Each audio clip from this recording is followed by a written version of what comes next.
오전에도 많은 축하 말씀이 계셨습니다만 건축공간연구원의 발전을 진심으로 축하드립니다.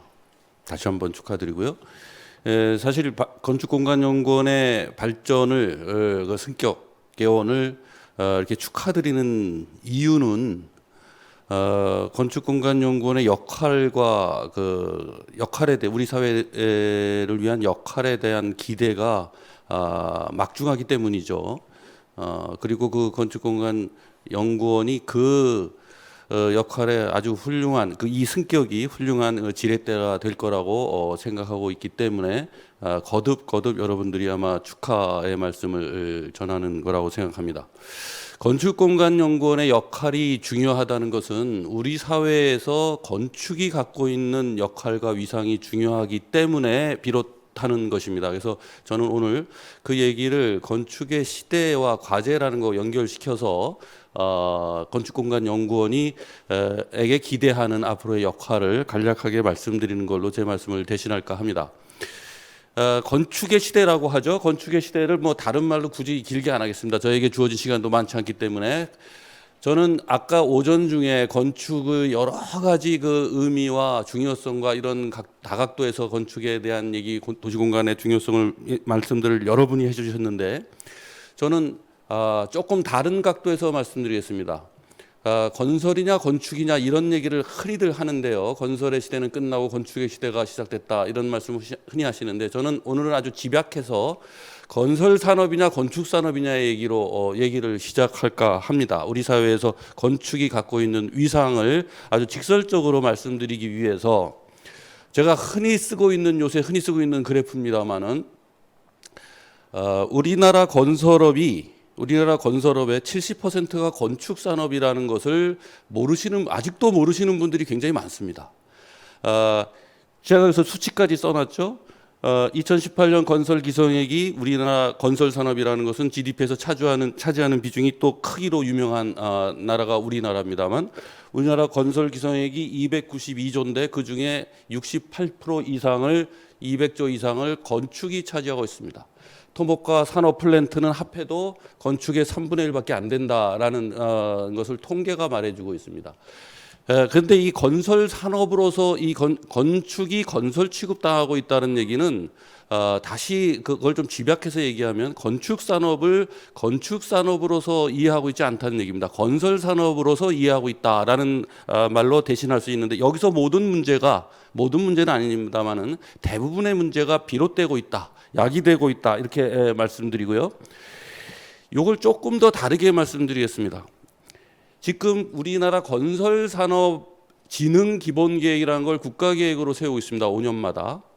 건축산업진흥기본계획이라는 건 없습니다. 건설산업진흥기본계획이 국가계획으로 되고 있는데 그거 지금 당장 펼쳐보시면 첫머리에 이렇게 나옵니다. 환경진단인가 환경분석인가 여건분석 이걸 시작하지 않습니까? 거기에 첫 마디가 뭐냐면 건설산업은 성숙기의 산업에 접어들어서 더 이상의 성장을 기대하기 어려움. 그래서 첨단으로 부가가치를 높이는 쪽으로 가야 되고 해외 진출을 빨리 해서 세계 시장을 어떻게 해야 되고 이런 얘기들이 쫙 나옵니다. 저는 여기서부터 문제가 있다라는 것입니다. 건축산업을 건설산업으로 취급하기 때문에 나오는 이제 굉장한 오류이죠. 이 그래프를 제가 보여드리는데 GDP 대비 건설 투자 비중이 우리 사회가 굉장히 높은 사회로 유명합니다. 한때 30%에 육박했다가 최근에 15%, 16%까지 떨어졌습니다. OECD 평균이면 한 10%까지 떨어질 거라고 다들 예상을 하고 있는데 그렇다고 해서 절대액이 줄어드는 게 절대 아니라는 것을 옆에 그래프가 보여주고 있습니다. 건설 투자액은 점점 커지고 있습니다. 그런데 투자 비중은 왜 줄어드느냐? GDP가 더 빨리 커지고 있기 때문에 그렇다는 거의 산수의 결과겠죠. 자, 그런데 이것을 한 번만 브레이크다운해서 그래프를 살펴보면 건축 투자액과 토목 투자액을 제가 나눠본 것입니다. 이건 공표되고 있는 통계입니다. 오른쪽의 그래프를 보십시오. 토목 투자액은 실제로 성숙기에 접어든 것 같습니다. 늘어나지 않고 있습니다. 건축 투자액은 계속해서 급격히 늘어나고 있는 걸 확인할 수 있습니다. 이건 무슨 말씀인가 하뇨. 건축과 건설은 전혀 다르다는 얘기는 괜히 하는 얘기가 아닙니다. 건축이 문화고 예술이기 때문에 그렇기도 하지만 건축이라는 것은 우리 사회 경제 일반이 발전하면 건축 활동도 함께 팽창하게 돼 있는 겁니다. 이거는 우리 사회의 경제 발전이 멈추지 않는 한, 정체되지 않는 한 건축 생산이 따라서 발전하는 건 당연한 겁니다. 토목 인프라하고 다르다는 얘기죠. 이것을 간과하고 있다라는 것이 지금 잘 큰 문제라고 생각합니다.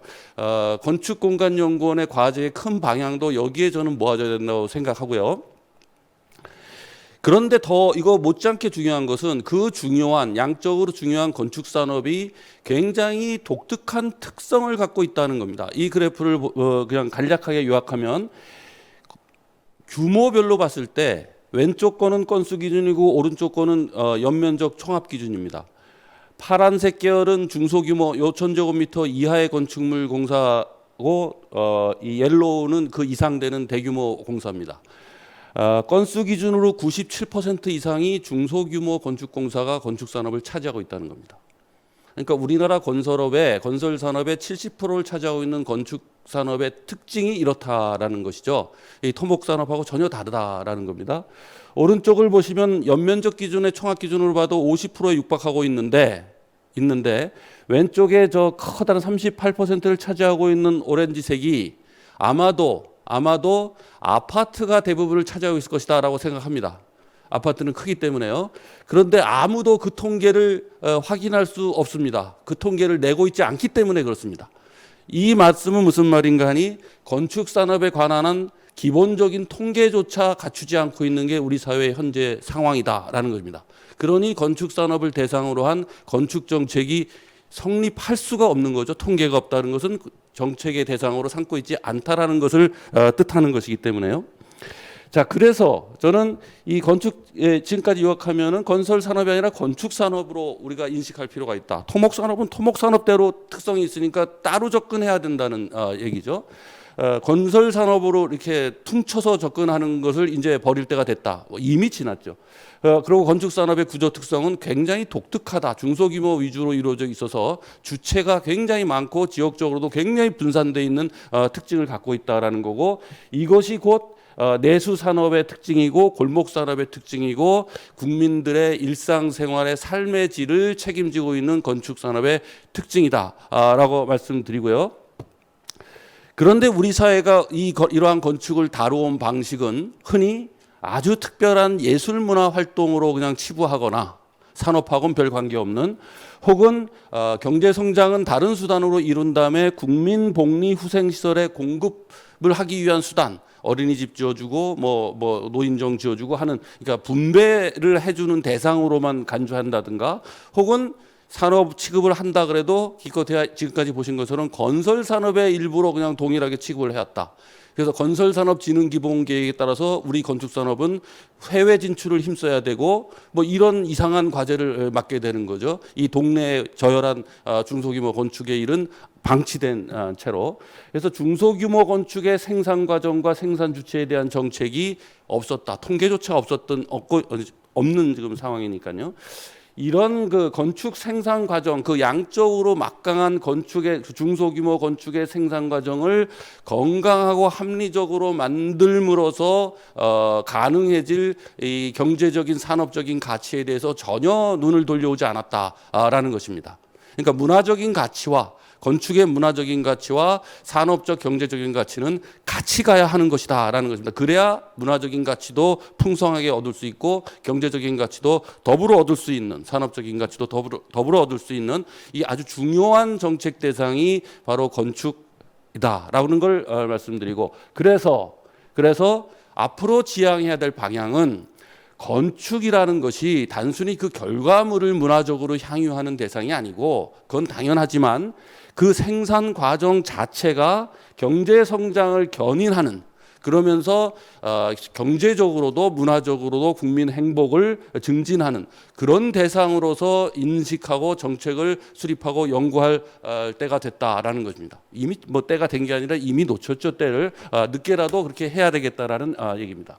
그래서 건축 생산의 속성을 말씀드리면은 정리해서 말씀드리면은 산업적인 비중이 굉장히 높다라는 거 다시 한번 말씀드리지만 굉장히 산업적으로 비중이 높습니다. 자동차 산업보다 큰 규모입니다. 조선 산업의 몇 배가 될 겁니다. 이렇게 큰 산업을 방치하고 있다는 것은 저는 이건 국가적으로 큰 문제가 있다고 생각하고요. 그리고 그 산업의 특징이 중소규모 다수의 주체들과 생산물로 이루어져 있다. 그리고 도시 공간과 장소적으로 결속돼 있다. 이런 큰 특징들을 갖고 있습니다. 그래서 이거에 따라서 목표가 설정될 때고요. 이 목표에 따라서 과제가 설정이 될 겁니다. 그래서 이러한 과제에 맞추어서 건축도시공간연구원이 건축공간연구원이죠. 자꾸 도시자를 제가 붙이는데 건축공간연구원이죠. 정책 연구의 거점이면서 동시에 연구만 해서는 저는 안 된다고 생각합니다. 이런 산업과 이 다수 주체를 이 굉장히 중요한 대목인데요.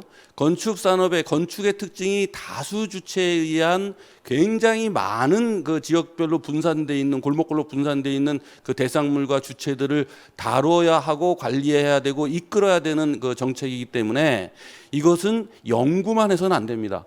플랫폼 역할이 굉장히 중요하다는 겁니다. 정책을 시행하는 플랫폼 역할을 어디선가 해야 되는데 그 역할이 굉장히 중요하다. 그래서 아우리는 앞으로 건축 산업 정책의 연구 거점이자 정책의 운영 플랫폼 역할을 해야 된다라고 생각합니다. 그래서 산업 통계 공표 건축 산업의 통계를 주관하는 그리고 공표하는 그런 기관으로서 역할을 해야 되고 건축 산업의 정보를 지금 아무도 손 안 대고 있는 건축 산업 정보의 허브 역할을 해야 된다.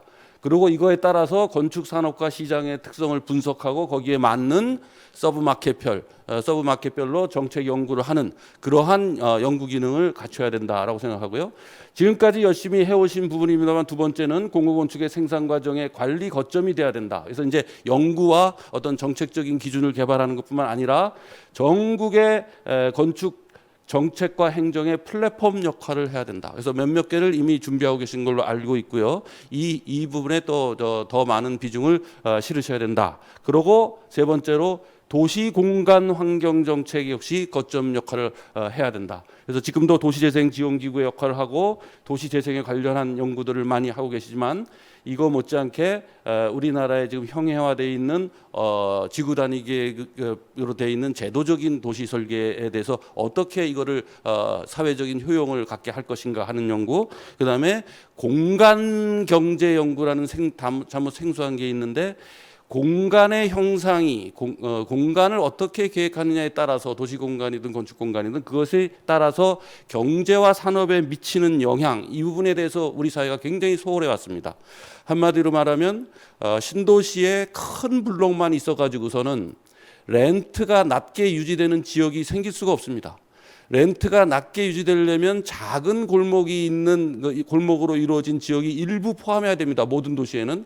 그러면 뒷골목의 땅이 렌트가 낮게 형성되고 거기에 비로소 청년 창업인이 뭐니 다양한 도시의 힘이 자율적으로 생성되는 게 가능해지는 이런 공간의 형상과 계획이죠. 공간의 계획 내지는 관리와 형상에 대한 관리와 경제 그 현상이 어떤 영향을 주고받는가에 대한 연구.